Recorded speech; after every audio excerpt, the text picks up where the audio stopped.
Cuando mi nieto pequeño dijo que la abuelita estaba enterrada en nuestro patio, me reí.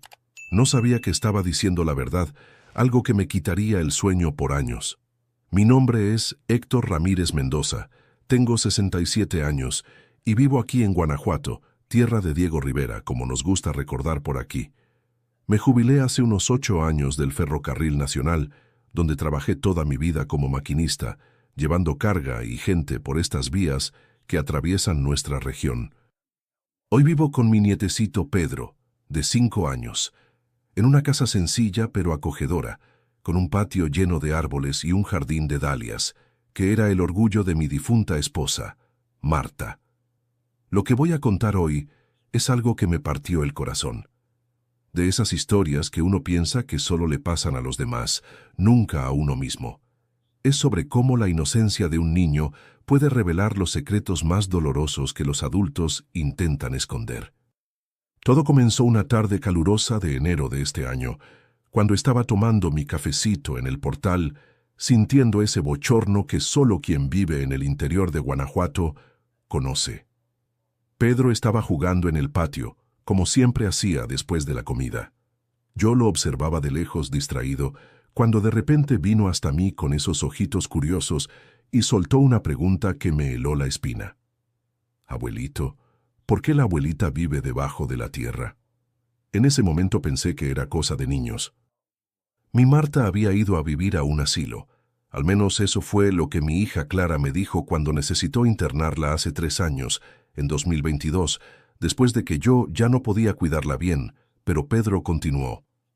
Ella dice que tiene frío, y señaló hacia el jardín de dalias. Traté de explicarle que la abuelita estaba en una casa de reposo, no debajo de la tierra, pero él insistió con esa certeza que solo los niños tienen. No, ella está allí, y señaló de nuevo hacia el mismo lugar. Confieso que no le di mucha importancia al principio. Los niños tienen una imaginación fértil, ¿verdad? Pero en los días siguientes comencé a notar cosas extrañas. Pedro llevaba pedacitos de pan al jardín todos los días. Lo veía conversando solo cerca de las dalias. Una vez, después de una lluvia fuerte, entró a casa llorando y dijo, «La abuelita no le gusta cuando llueve, abuelito. Ella dice que se moja mucho». Y lo más extraño, Guadalupe, la muchacha que viene a limpiar la casa 2 veces por semana, se ponía visiblemente nerviosa cuando Pedro decía estas cosas frente a ella. Fue ahí cuando comencé a sentir una opresión en el pecho, de esas que uno sabe que viene algo malo por ahí. Y hoy resolví contar esta historia para ustedes, porque lo que descubrí después de esto cambió mi vida para siempre. Si te está gustando mi historia, deja un like para alegrar este viejo corazón. Suscríbete al canal para no perderte mis próximas historias de vida. Y cuéntame en los comentarios desde dónde estás viendo este video y qué hora es allí ahora. Me hace muy feliz saber de qué rincón de México o del mundo y a qué hora del día me están escuchando. Nací aquí mismo en Guanajuato, en 1958, en una casa sencilla en el barrio de San Javier, cerquita del Callejón del Beso. Mi padre, Benito, trabajaba en las minas de plata, de esas que hicieron a nuestra ciudad ser conocida en todo el mundo. Mi madre, Soledad, era costurera, hacía ropa para todo el vecindario.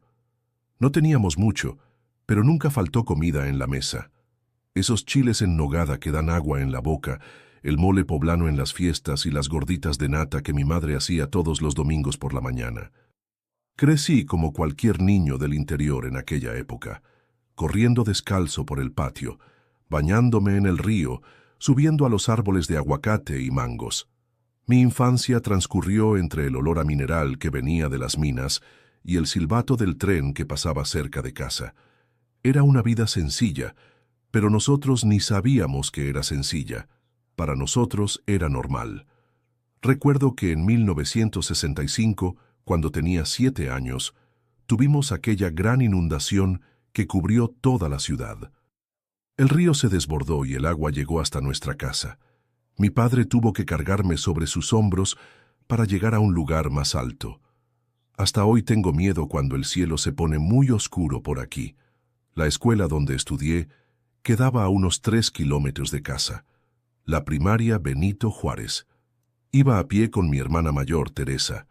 En el camino pasábamos por la estación de tren y yo siempre me detenía para ver las locomotoras. Fue allí donde nació mi sueño de ser ferrocarrilero. Aquellas máquinas enormes, el ruido, el humo, las vías que parecían no tener fin, todo aquello me fascinaba. En 1970, con 12 años, me prometí a mí mismo que un día sería maquinista. En esa época, ser ferrocarrilero era un empleo respetado, daba estatus, ¿sabes? Era casi como ser funcionario público. Terminé solo la primaria. No era muy dado a estudiar, la verdad sea dicha. En 1974, con 16 años, comencé a trabajar como ayudante en una tienda cerca de casa, cargando costales de harina y entregando víveres en las casas. El dueño, don Armando, era un español bravo, pero me enseñó mucho sobre trabajo y honestidad. Fue allí donde aprendí a valorar el dinero ganado con esfuerzo.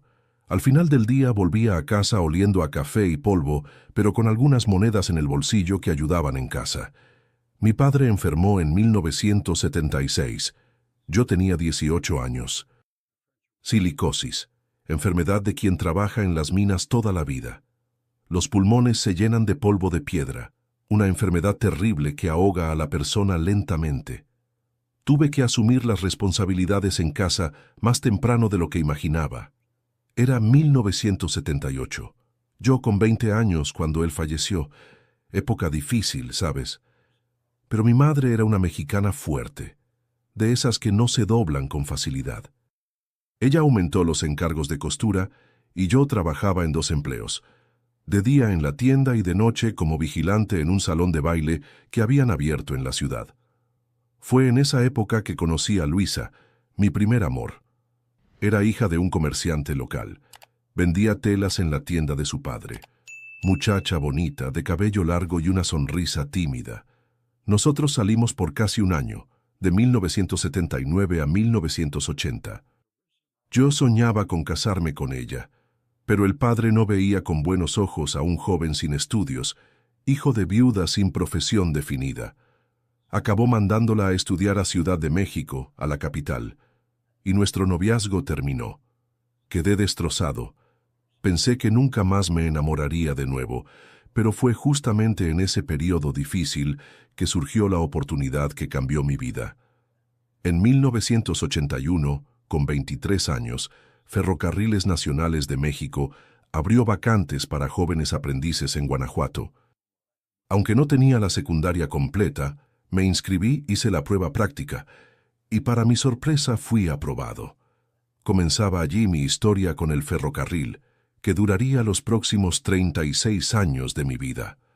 Poco sabía yo que en aquellas vías no solo encontraría mi profesión, sino también el amor de mi vida, mi querida Marta, y que ese mismo ferrocarril me llevaría años después a descubrimientos que ningún hombre debería hacer sobre su propia familia. Fue en la estación de tren de Guanajuato que vi a Marta por primera vez en marzo de 1982. Yo tenía 24 años y ya llevaba casi un año como auxiliar de mantenimiento en el ferrocarril. Ella era mesera en la cafetería de la estación, una muchacha de Dolores Hidalgo, pueblito cerca de aquí. Había venido a Guanajuato a buscar la vida después de perder a sus padres. Marta tenía 22 años, cabello negro, largo, amarrado en una coleta, ojos castaños grandes y un modo tímido de hablar que me cautivó desde el primer «buenos días». Todos los días antes del turno, yo paraba para tomar un café con pan dulce en aquella cafetería. Al principio apenas intercambiábamos palabras más allá del pedido y el agradecimiento, pero poco a poco comencé a llegar más temprano, solo para tener tiempo de charlar con ella. Hablaba del clima, de las novedades de la ciudad, del movimiento de los trenes. En mayo junté valor y la invité a ver una película en el Cine Reforma. Proyectaban E.T., el extraterrestre, estreno en esa época. Ella aceptó medio tímida y fue nuestra primera cita. Marta era diferente de Luisa, mi primer amor. Más sencilla, más realista. Hija de agricultores de café, había estudiado solo hasta 6º grado, como yo. Tal vez por eso nos entendíamos tan bien. Nuestro noviazgo fue rápido e intenso. En diciembre de 1982, después de 9 meses juntos, le pedí matrimonio. Nos casamos en marzo de 1983, en una ceremonia sencilla en la parroquia de San Diego, aquí mismo en Guanajuato. Yo con 25 años, ella con 23. Alquilamos una casita pequeña en el barrio de Pastita, cerquita de la estación. Era modesta pero arregladita. Marta tenía un modo especial de transformar cualquier rincón en un hogar. Con muy poco dinero hacía milagros. Las cortinas cosidas a mano, las macetas que ella misma cultivaba, el olor a café recién hecho por la mañana temprano. Era nuestra primera casa juntos, nuestra primera vida como familia. En 1984 fui ascendido a auxiliar de maquinista. El salario mejoró un poco, y Marta pudo dejar el trabajo en la cafetería cuando descubrimos que estaba embarazada de nuestra Clara, nuestra única hija. El embarazo fue tranquilo, pero el parto fue difícil. Clara nació en diciembre de 1984, yo con 26 años y Marta con 24. Una bebé pequeña, delgadita, pero con un par de pulmones que todo el barrio oía cuando lloraba. Era igual a su madre, los mismos ojos grandes y expresivos. La vida como padre lo cambió todo. Antes yo todavía salía con los amigos después del trabajo para tomar una cerveza, jugar a las cartas. Después de Clara era solo trabajo y casa, pero no me arrepiento ni un segundo de ver a esa niñita crecer, dar sus primeros pasos, llamarnos papá y mamá. No hay dinero que pague eso. En 1986 logré finalmente realizar mi sueño. Fui ascendido a maquinista. Yo tenía 28 años y estaba radiante. Recuerdo llegar a casa con la noticia y Marta preparó una cena especial.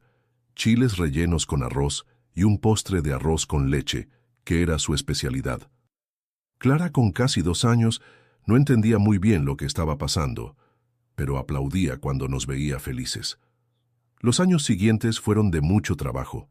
Como maquinista, hacía rutas más largas, pasaba días fuera de casa, salía de Guanajuato e iba hasta Ciudad de México, a veces hasta Veracruz.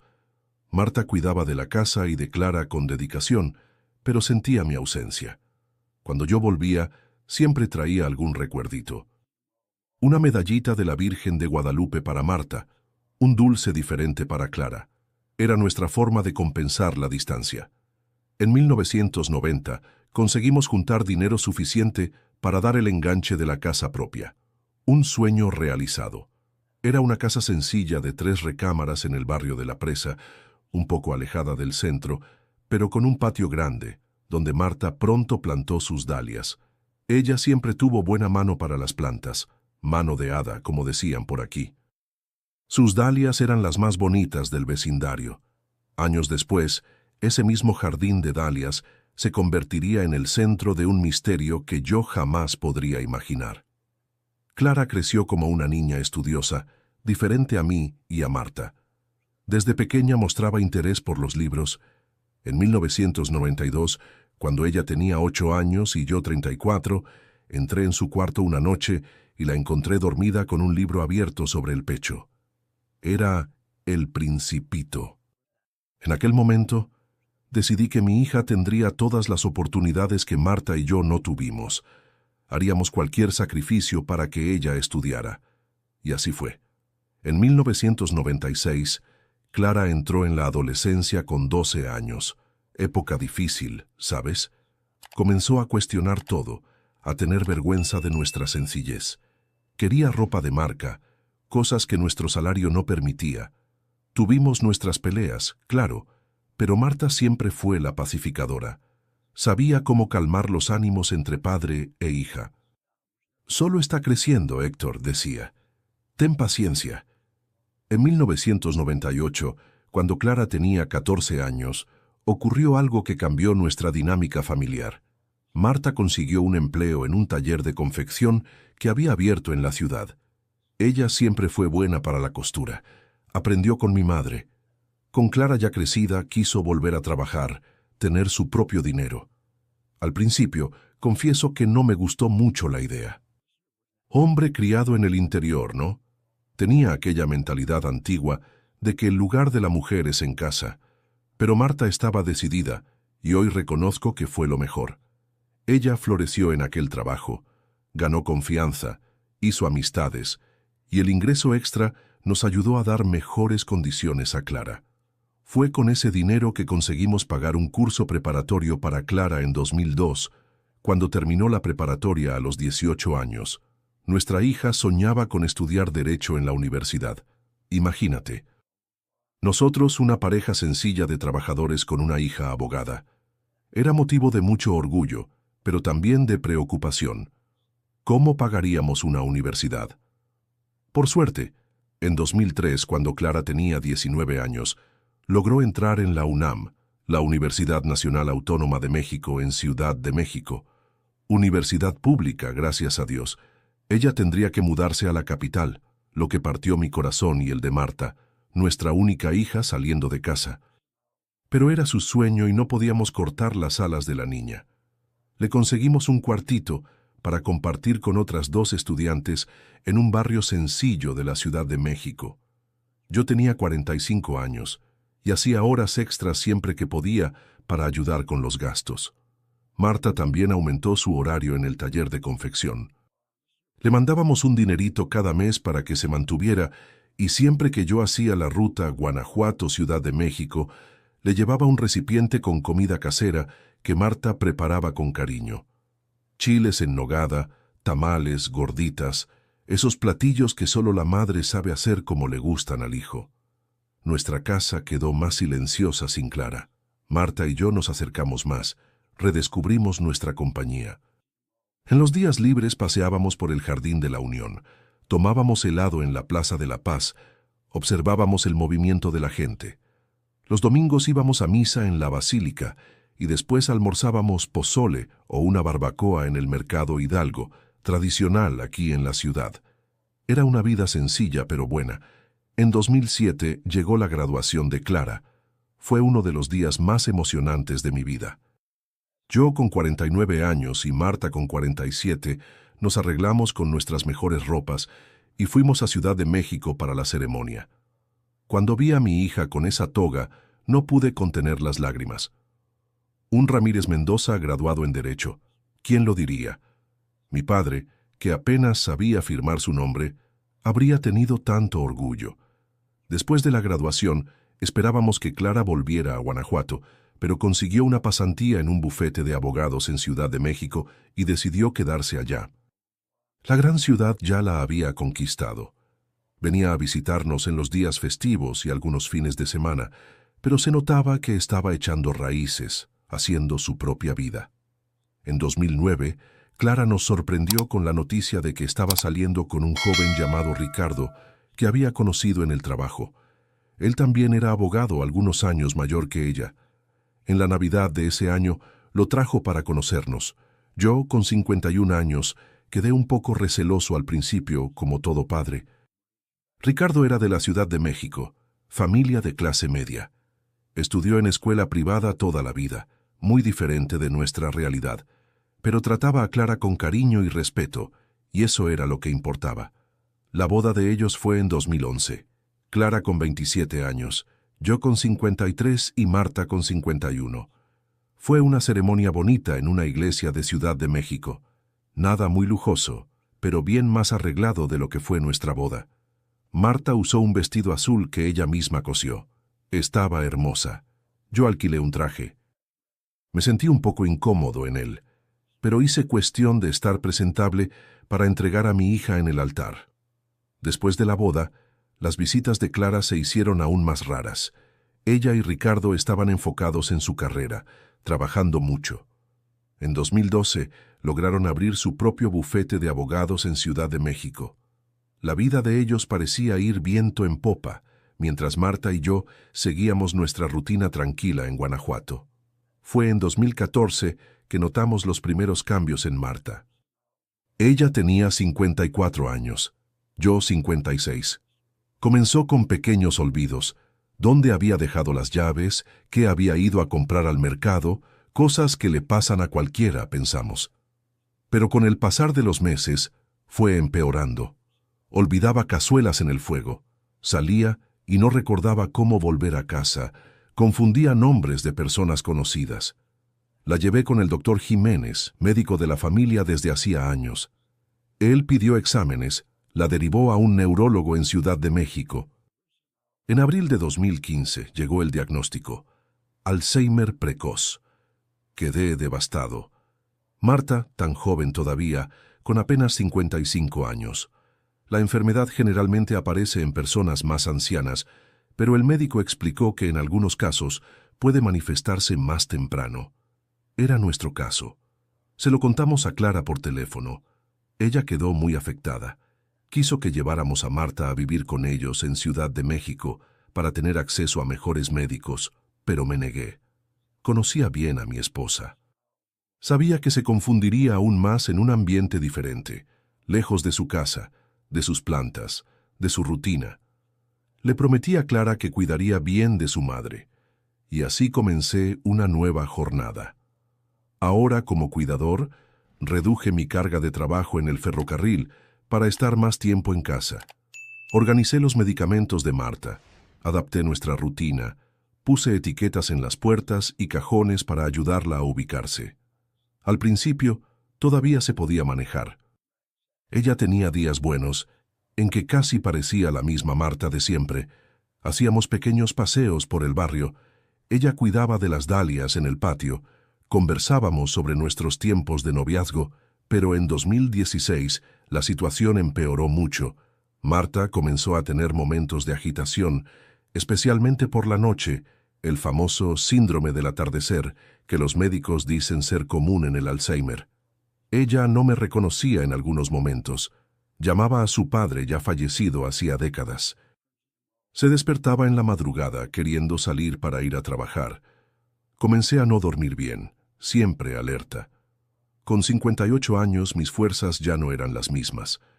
Clara venía a visitarnos más frecuentemente, pero ella también tenía su vida, su trabajo. En agosto de 2016 nos dio una noticia que trajo un rayo de alegría en medio de la tormenta. Estaba embarazada. Sería nuestro primer nieto.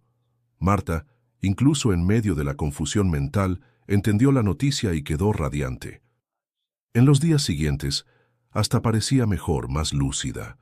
Comenzó a separar hilos y agujas, diciendo que iba a hacer una canastilla para el bebé. En marzo de 2017, nació nuestro nieto Pedro.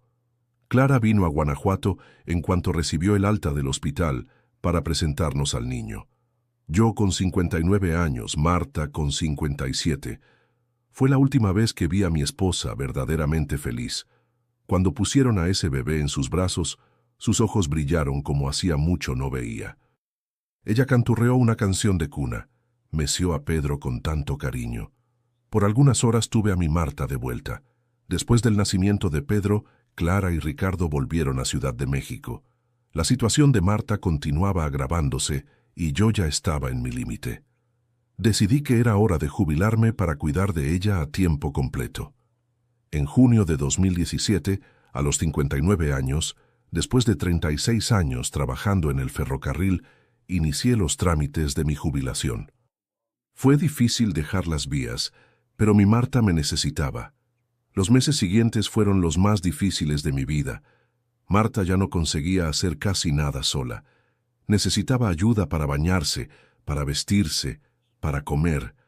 A veces no me reconocía. Me llamaba por el nombre de su padre. Había días que se ponía agitada, agresiva incluso, algo que jamás fue en su estado normal. Otros días quedaba apática, mirando a la nada por horas. Lo peor eran las noches. Se despertaba desorientada, quería salir de casa. Decía que necesitaba ir a buscar a Clara a la escuela. Clara, que ya era una mujer de 33 años, madre de familia. A finales de 2017, Clara comenzó a insistir en que deberíamos poner a Marta en una casa de reposo. Decía que era mucho para que yo cuidara solo, que yo tampoco era joven ya. Resistí cuanto pude. Le había prometido a Marta en sus momentos de lucidez que jamás la dejaría. Hasta que la muerte nos separe, ¿recuerdas?, le decía.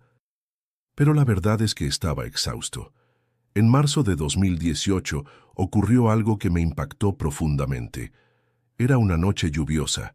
Me había quedado dormido en el sillón de la sala después de la cena. Desperté con la puerta de entrada abierta y Marta desaparecida.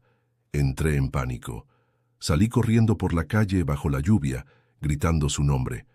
Después de casi una hora, la encontré a 3 cuadras de casa, empapada, confusa, temblando de frío.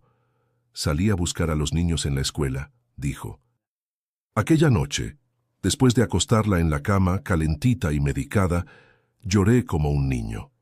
Me di cuenta de que ya no podía cuidar de ella solo. Llamé a Clara al día siguiente y accedí a buscar ayuda, pero insistí en que no quería una casa de reposo. Quería alguien que viniera a nuestra casa para cuidar de Marta en el ambiente familiar. Clara prometió encargarse. En abril de 2018 llegó Guadalupe, una señora de unos 50 años con experiencia en cuidar ancianos. Venía todos los días de 8 de la mañana a 5 de la tarde para ayudarme con Marta. Fue un alivio poder tomar un baño tranquilo, hacer compras sin prisa, hasta dar una vueltecita por la plaza para despejar la cabeza. Guadalupe era una buena persona, cuidadosa con Marta, pero pronto quedó claro que necesitaríamos a alguien las 24 horas. La situación estaba cada vez más complicada, especialmente por la noche. En julio de 2018, Clara y Ricardo vinieron a Guanajuato para una conversación seria conmigo. Trajeron al pequeño Pedro, que ya tenía 1 año y 4 meses. Mientras el niño jugaba por la sala, me hicieron una propuesta que me tomó por sorpresa.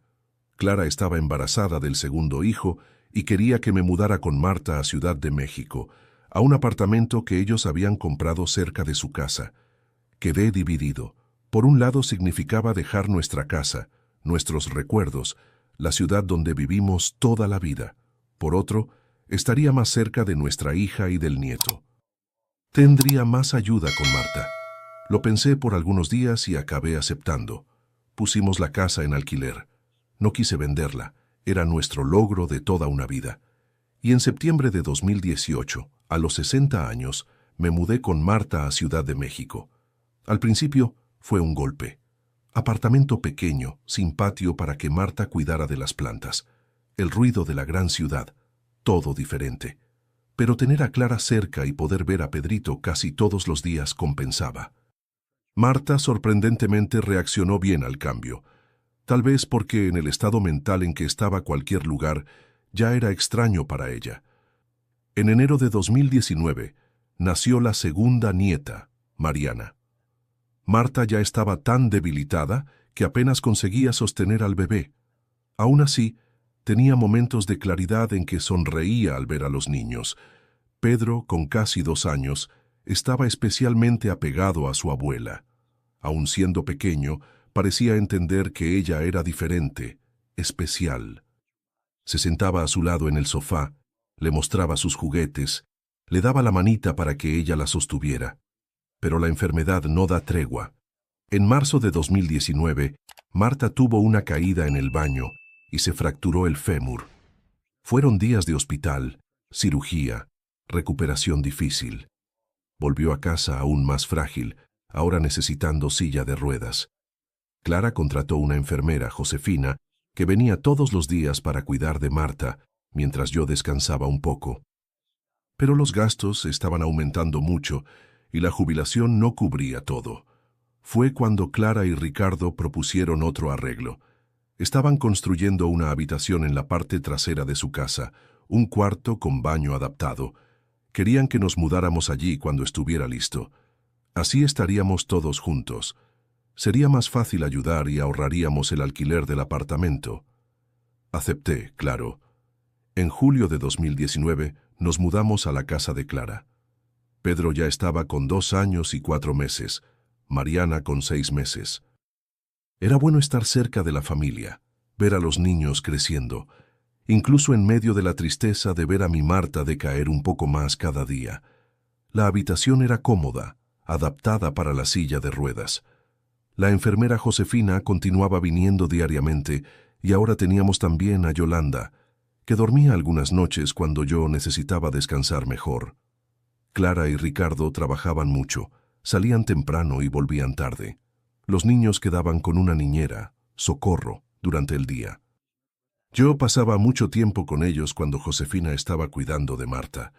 Pedro me seguía por todas partes, curioso, preguntando sobre todo. Le encantaba cuando yo contaba historias de la época de los trenes. Quería saber cómo era la máquina, el ruido, los viajes. Mariana era más callada, observadora.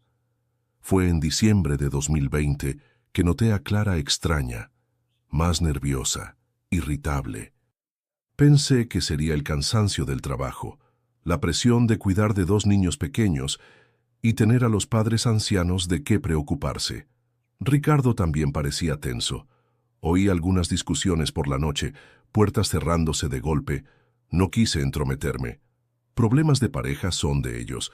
En febrero de 2021, Ricardo se fue de casa. Clara me contó, llorando, que se estaban separando. Dijo que era por causa del trabajo, que se habían distanciado, que ya no se entendían más, pero yo sentía que había algo más, una tensión, algo no dicho entre ellos. Ricardo continuó manteniendo contacto por causa de los niños. Venía a buscarlos los fines de semana, ayudaba financieramente, pero la situación en casa cambió completamente. Clara comenzó a trabajar aún más. Llegaba más tarde, parecía siempre preocupada. El dinero, que nunca había sido problema antes, comenzó a escasear. Ella comentó algunas veces que el bufete no estaba yendo bien, que habían perdido clientes importantes. En junio de 2021, vino a decirme que no podría pagar más a la enfermera Josefina a tiempo completo. Tendríamos que reducir a algunas horas por día. Yo ya estaba con 63 años, cansado, pero volví a asumir la mayor parte de los cuidados con Marta. Mi esposa, que ya no hablaba más, que apenas abría los ojos, que necesitaba ser alimentada por sonda, pero era mi Marta, la misma que un día me sirvió café en la estación, que cosió cortinas para nuestra primera casa, que cuidó de las dalias con tanto cariño. Por ella yo haría cualquier cosa. Agosto de 2021 fue cuando Pedro, con 4 años y medio, comenzó a decir cosas extrañas. Una tarde, mientras lo observaba jugando en el patio, él se acercó al jardín de flores que Clara había plantado en homenaje a las dalias de su madre y comenzó a hablar solo. Pensé que sería juego de niño, amigo imaginario, algo así. Pero entonces vino corriendo hasta mí y dijo algo que me dejó intrigado. Abuelito, la abuelita Marta está preguntando por qué ya no vas a conversar con ella allá en el jardín. Aquella frase de Pedro me dejó inquieto, pero no le di mucha importancia. Los niños tienen imaginación fértil, más aún a esa edad, pero en los días siguientes, él continuó con aquellas conversaciones extrañas en el jardín. Una tarde, en septiembre de 2021, yo estaba en el portal descansando, cuando vi al niño arrodillado cerca del jardín de dalias, poniendo pedacitos de galleta en la tierra. Me acerqué despacio y le pregunté qué estaba haciendo. Estoy dándole merienda a la abuelita Marta, abuelito. Ella dice que tiene hambre. Sentí un escalofrío. Marta estaba en el cuarto con Josefina. ¿Cómo podía Pedro confundirse así? Traté de explicárselo, pero el niño insistió con esa convicción inquebrantable de los niños. No, esta abuelita Marta, abuelito, la otra abuelita Marta, la que vive aquí abajo. En aquel momento, algo dentro de mí se agitó. Una sospecha terrible comenzó a nacer, pero era tan absurda que traté enseguida de alejarla. Debía ser solo juego de niño, imaginación. Pero ¿por qué justo ese tipo de imaginación? ¿Por qué debajo de la tierra? Comencé a observar más atentamente. Pedro siempre iba a ese mismo jardín, siempre hablaba con alguien allí. Una vez, después de una lluvia fuerte en octubre de 2021, lo encontré preocupado, quitando hojas mojadas de encima de la tierra. A la abuelita no le gusta cuando está muy mojado, abuelito. Ella dice que entra agua. Traté de hablar con Clara sobre esto, pero ella siempre parecía demasiado ocupada, demasiado estresada. Es solo una fase, papá. Los niños inventan amigos imaginarios. Pero algo en su mirada me dejaba incómodo. Un desviar de ojos, una prisa en cambiar de tema. Guadalupe, que venía 3 veces por semana para ayudar con Marta, también parecía extraña cuando Pedro decía estas cosas cerca de ella. La vi persignándose más de una vez. Cuando traté de tocar el tema, me respondió evasivamente: «Los niños ven cosas que nosotros no vemos, don Héctor. Mejor no indagar». En noviembre de 2021, decidí investigar más a fondo. Aproveché una tarde en que Clara había llevado a los niños al pediatra y Marta estaba durmiendo después de la comida. Fui hasta el jardín de dalias y comencé a examinar el lugar. Era un jardín grande, ocupando casi toda la lateral de la casa. Las dalias eran bonitas, bien cuidadas, muy parecidas a las que Marta cultivaba en Guanajuato. Clara siempre dijo que las había plantado en homenaje a su madre. Mientras observaba, noté algo extraño. En un rincón del jardín, medio escondido por un arbusto mayor, había una pequeña cruz hecha de palitos amarrados con cordel. El tipo de cosa que un niño haría. Sentí mi corazón acelerarse. ¿Qué estaba pasando allí? Pasé las siguientes semanas observando, juntando pequeñas pistas. Pedro continuaba con sus conversaciones en el jardín. En una de esas, en diciembre de 2021, conseguí estar lo suficientemente cerca para oír lo que decía. El niño hablaba bajito, como quien cuenta un secreto. «Mamá dijo que no debo contarle al abuelito, pero yo sé que estás aquí, abuelita. Mamá se enojó cuando lo dije, pero yo sé que es verdad». Fue como un puñetazo en el estómago. ¿Qué era lo que Clara no quería que Pedro contara? ¿Qué estaba escondiendo mi hija de mí? Ya era fin de año, época de fiestas, pero yo no conseguía entrar en el espíritu navideño. Estaba obsesionado con aquellas preguntas. La salud de Marta continuaba deteriorándose. Ya no abría más los ojos, no reaccionaba a estímulos. Solo la respiración débil indicaba que aún estaba viva. Los médicos decían que era cuestión de tiempo. Enero de 2022 llegó con lluvias fuertes en Ciudad de México. En una de esas noches de tormenta, se fue la luz. Clara estaba fuera en una cena de trabajo. Yo estaba solo con los niños y con Marta. Pedro ya estaba con casi 5 años, Mariana con 3. Tomé linternas, encendí velas, transformé aquello en una aventura para que no tuvieran miedo. Pedro parecía especialmente agitado aquella noche. Cuando acosté a los niños, el niño sostuvo mi mano con fuerza y dijo: «Abuelito, la abuelita Marta del jardín tiene miedo de la lluvia. Ella dice que el agua está entrando donde vive». En aquel momento, tomé una decisión. En cuanto amaneciera, confrontaría a Clara. Necesitaba saber la verdad, por más dolorosa que fuera. Al día siguiente, esperé a que los niños salieran para la escuela y la niñera llevara a Marta a bañarse. Llamé a Clara para una conversación seria antes de que fuera al trabajo. Ella trató de decir que estaba atrasada, pero insistí. Nos sentamos en la sala y fui directo al punto. «Clara, ¿qué pasó con tu madre?» Ella pareció confusa. «¿Cómo así, papá? Mamá está en el cuarto, Socorro está cuidando de ella. No estoy hablando de esa Marta. Estoy hablando de la Marta que, según Pedro, está enterrada en el jardín». El rostro de mi hija perdió todo el color. Abrió la boca para hablar, pero ningún sonido salió. Vi sus manos comenzar a temblar. Después de un silencio que pareció eterno, ella comenzó a llorar. Un llanto convulsivo, desesperado. Yo nunca había visto a mi hija de aquel modo, ni cuando era niña. Entre sollozos, Clara finalmente habló. «Perdóname, papá, perdóname, por favor. No sabía qué hacer». Lo que me contó en los minutos siguientes puso mi mundo patas arriba. La historia era tan absurda, tan terrible, que en cualquier otra circunstancia habría pensado que era mentira. Pero la desesperación en sus ojos no dejaba dudas. Según Clara, Marta nunca había ido a un asilo. La verdad es que después de mi jubilación en 2017, cuando la salud de ella empeoró drásticamente, Clara la llevó a Ciudad de México para cuidar de ella en casa. Esto ocurrió en agosto de 2017, no en 2022, como ella me había dicho. Clara contrató enfermeras, adaptó un cuarto en su casa, todo escondido de mí. Ella decía que yo ya estaba demasiado cansado, que era mejor así. Clara entonces me contó algo que me dejó aún más devastado. A finales de 2018, Marta sufrió un ACV grave, además del Alzheimer que ya la consumía. El derrame afectó severamente su rostro, deformando sus facciones. Pasó a depender de sonda para la alimentación, necesitaba oxígeno constantemente y había perdido totalmente la conciencia. Ella no parecía más la misma persona, papá, dijo Clara entre lágrimas, ni físicamente. Los médicos dijeron que nunca habían visto un caso donde el Alzheimer y el ACV causaran tantos cambios físicos en alguien.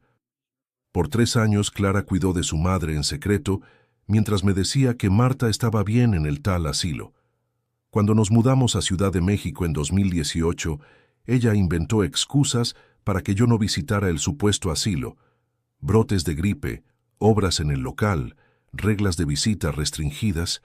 Yo, confiando en mi hija, creí en todo. Pero la parte más impactante de la historia estaba por venir. En abril de 2020, en el auge de la pandemia, Marta empeoró mucho. Neumonía, infección hospitalaria. Clara no consiguió plaza en un hospital. Las camas estaban todas ocupadas. Marta falleció en casa, en los brazos de su hija, sin que yo siquiera supiera que estaba enferma. Clara, desesperada y sin dinero, el bufete estaba cerrado por causa de la pandemia, Ricardo había perdido el empleo, tomó una decisión terrible. No registró el fallecimiento, no hizo funeral. Con la ayuda de Ricardo, enterró a Marta en el patio de la casa, en el lugar donde después plantó el jardín de dalias. ¿Por qué, Clara, por qué hacer eso?, pregunté entre impactado y devastado. La pensión de ella, papá, Clara respondió en un hilo de voz. Estábamos sin ningún ingreso, con 2 niños pequeños para alimentar, no tuve elección. Ella continuó explicando que el plan era temporal, apenas hasta conseguir recuperarse financieramente. Pero los meses pasaron, la situación no mejoró y se hacía cada vez más difícil contar la verdad. ¿Cómo explicar que habían mantenido un cuerpo enterrado en el patio por tanto tiempo? ¿Cómo justificar el cobro indebido de la pensión de una persona fallecida? Pedro, que tenía 3 años en la época, vio todo. Demasiado pequeño para entender lo que realmente estaba ocurriendo, pero lo suficientemente grande para registrar las imágenes, para saber que la abuelita Marta estaba viviendo debajo de la tierra. Clara hizo que el niño prometiera que sería nuestro secreto, pero niños de esa edad no entienden el peso de un secreto así. Ricardo no aguantó la presión, el remordimiento. Fue eso lo que causó la separación. No problemas de trabajo, como Clara había dicho.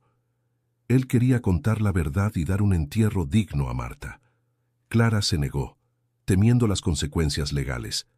Él salió de casa, pero nunca denunció la situación por causa de los niños.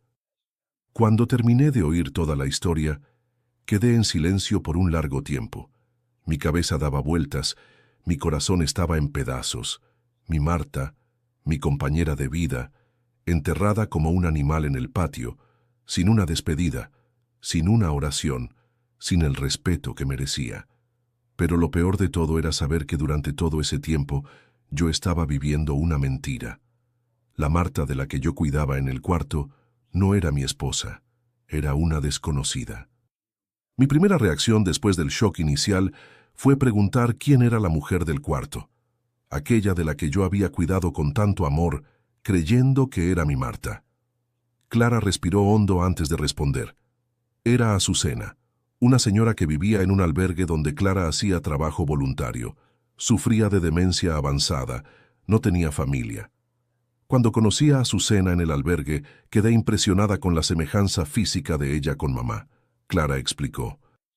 Misma altura, misma estructura corporal, cabello canoso del mismo modo, hasta la forma del rostro era parecida.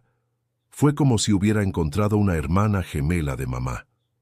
Cuando Marta murió, Clara tuvo la idea de sustituirla.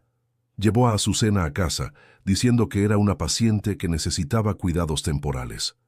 Clara admitió que llegó a teñir el cabello de Azucena en el mismo tono que Marta usaba, e incluso le ponía ropa de su madre.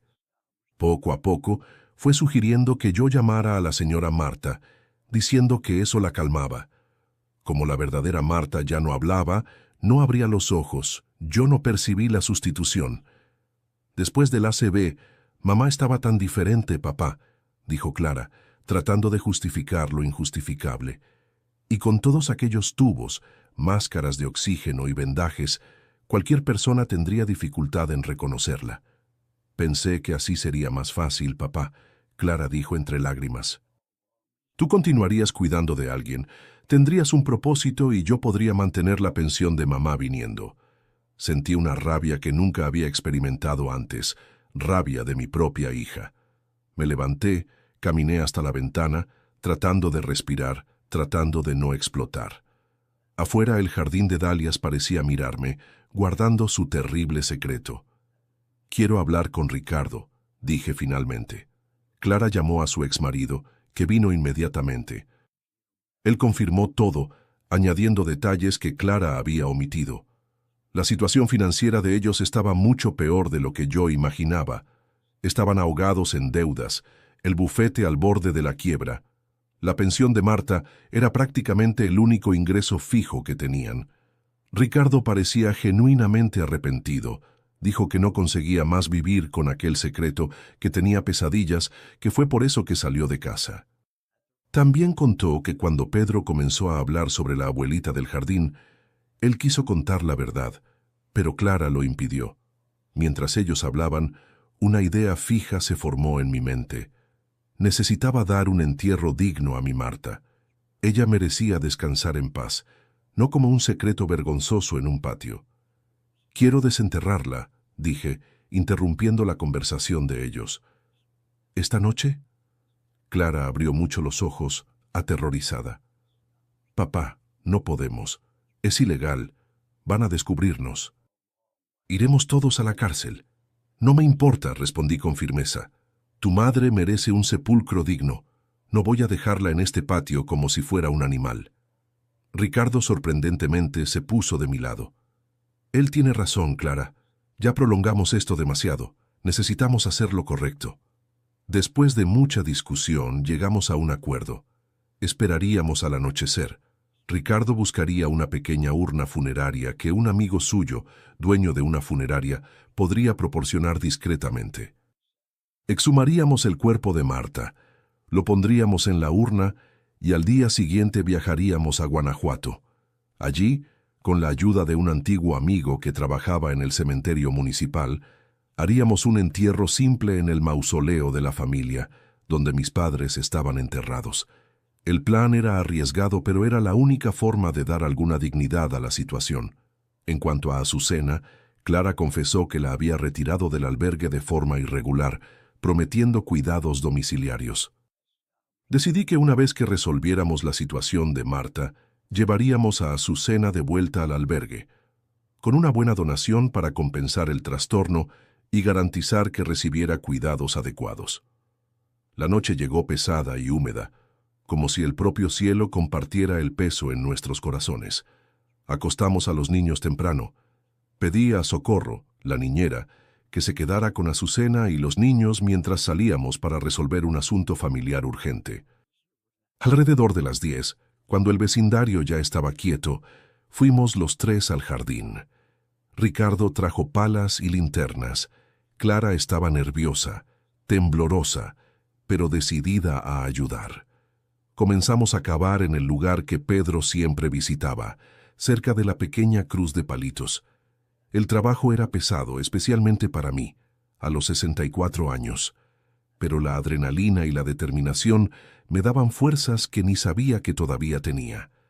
Después de casi una hora cavando, la pala de Ricardo golpeó en algo. Mi corazón se heló. Era una tela, una sábana blanca envolviendo algo. Con cuidado removimos la tierra alrededor. Era un pequeño paquete, menor de lo que esperaba.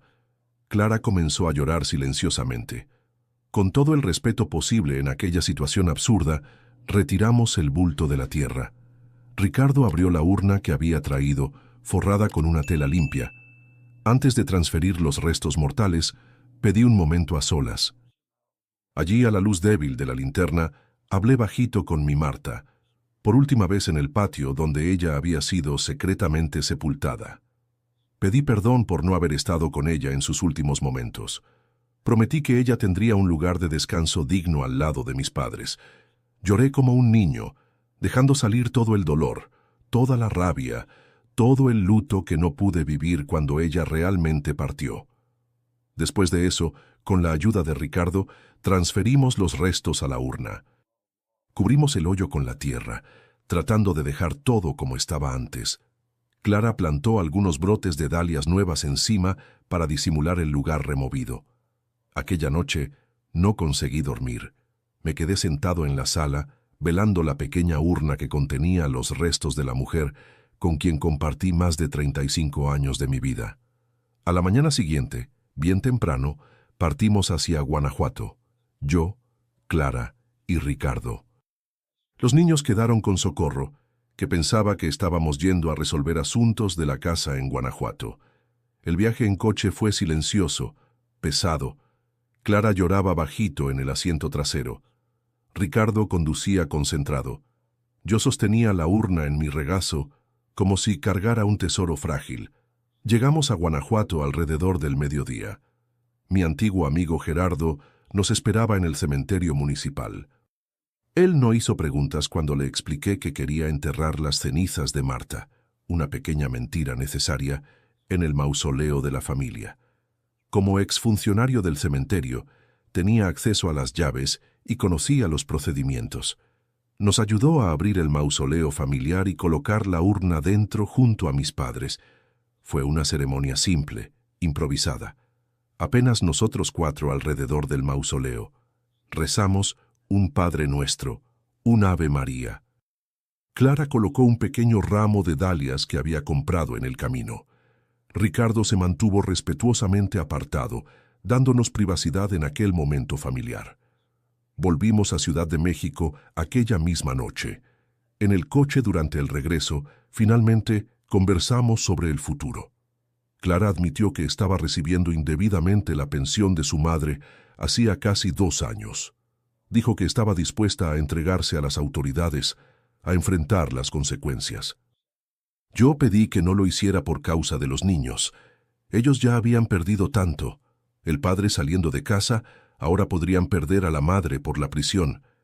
Después de mucho debate, llegamos a un acuerdo. Clara devolvería todo el dinero recibido indebidamente, aunque eso significara vender la casa, el coche, todo lo que tenían. Ricardo, que estaba recuperándose financieramente con un nuevo empleo, ofreció ayuda. En cuanto a Azucena, decidí que continuaría cuidando de ella hasta sus últimos días. No era culpa suya haber sido involucrada en esta trama. En los meses siguientes, nuestra familia pasó por una profunda transformación. Clara vendió la casa y se mudó a un apartamento más pequeño. Volvió a trabajar con Ricardo en el bufete, tratando de reconstruir la carrera y pagar las deudas. Yo alquilé un pequeño apartamento cercano donde vivía con Azucena, que ahora todos sabían que no era mi esposa, sino una señora sin familia a quien yo había decidido cuidar. Pedro, entonces con 5 años, dejó de hablar sobre la abuelita del jardín, después de que le explicamos, de una forma que un niño pudiera entender, que la abuelita Marta había ido al cielo y ahora estaba descansando en un lugar bonito en Guanajuato, no más debajo de la tierra en el patio. Los años siguientes fueron de reconstrucción, de intento de cura. La relación con Clara quedó afectada, claro.